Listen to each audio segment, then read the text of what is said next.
What's up? What's up? What's up? Coming to you live after qualifying from the Dutch Grand Prix. This is P1 Picks using data analytics to help you make some more money back off your Formula One picks. So let's dive into it. Lando Norris, the new McLaren upgrade, takes pole at the Dutch Grand Prix. What are we going to see tomorrow? Let's figure it out. All right, so just getting into this. The first thing we want to call out is I think Lando breaks the curse tomorrow. You're going to ask me what curse that is. I think Lando breaks the curse of starting the race first and actually finishing the race in first, right? We know that Lando from pole has meant that he has consistently lost positions.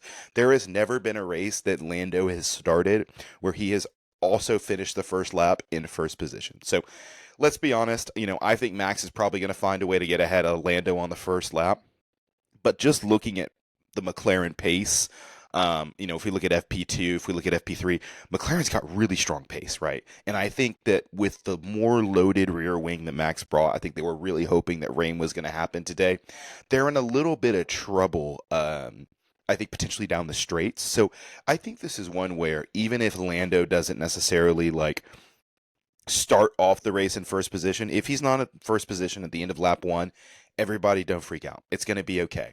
I think they've got the pace to either pass Max on track, or they've got enough pace to beat him in the pits. So I think the one thing that Lando is going to be careful about is just making sure that he's not sitting in Max's dirty air too much, overusing those tires. So I think they're going to need to use some strategy to help him out a bit, but it does seem like even if McLaren loses that position off the line, that Lando has the pace to get him back.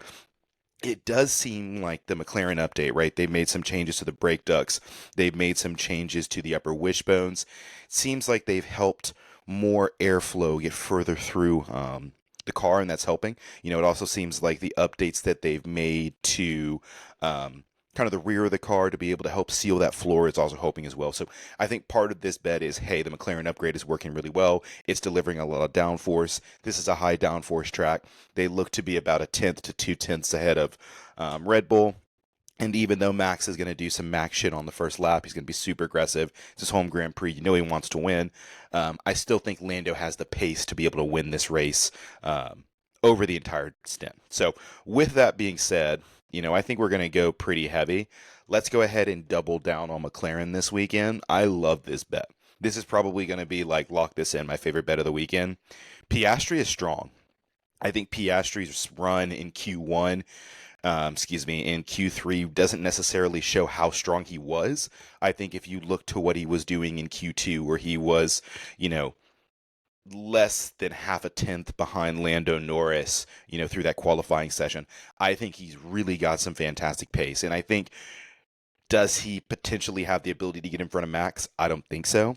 But I think he's far enough ahead of George that this should be a pretty easy P3. I think we've also seen somewhat that Piastri's race pace can be a little bit stronger than the pace that we see in qualifying. I also think that, Mercedes struggled a little bit today. It's great that George was P4, but Lewis seems like the tires were in the wrong temperature window. And so he really struggled with P12. So I don't necessarily see that Mercedes is that strong. I think that the McLaren upgrade puts them ahead. I think Sergio actually had a respectable week putting it in P5, but it really does seem to me that McLaren's the strongest car this weekend. Let's bet on the strongest car this weekend to be in the top three. Piastri, with hopefully a healing rib, should be in a really strong place. So, yeah, I like Piastri to finish top three here. And then lastly, I almost hate myself for doing this. I almost feel like I like pain by picking this choice, but I do think Lance Stroll can finish P10. I think Aston actually has a pretty decent car again. I think they've started the season with a decent car. I think after Imola, they made a terrible upgrade. It seems like that car was producing too much downforce on either the front or the rear. And I think now it seems like they've kind of gotten things back to an equilibrium where kind of the update that they've made in Spa, the update that they made in Hungary seems to kind of bring the car back to a window where it's at least fourth to fifth fastest. I think you're looking at McLaren, Red Bull, Mercedes, Ferrari, and then probably Aston Martin this weekend. And so because of that, Lance Stroll should be able to finish P10. He's going to have two cars as buffers that should be able to help him behind, which are going to be Albon and Gasly. I think those two should be in trouble from Sainz and Hamilton. But I do think that Stroll, who has done a lot better this year, been a lot closer to Alonso, really been mixing it up, should have enough pace here to finish P10. So just kind of recapping, I like Lando to win. I think he does it outright. I think he kind of breaks this curse of like, hey, we're starting off the race in P1. Even if he doesn't finish lap one in P1, he should win this race. McLaren's brought a good update. Seems like they found some pace without necessarily finding more drag. That's what you want to see. Following that up, I like Piastri. I think Piastri's going into he's midway through his second season. Helmut Marko said drivers need 3 years to really mesh, really figure out Formula One. And I think that Piastri is really going to be on Lando Norris's tail a lot next year. And then potentially in year 4, I could see him even, kind of being a better driver. So, yeah, I like Piastri tomorrow to finish P3. I think that George is just a little bit too far back. I don't think he's necessarily going to challenge the Max and Lando fight, but it should hopefully be a nice, lonely race for P3 for him.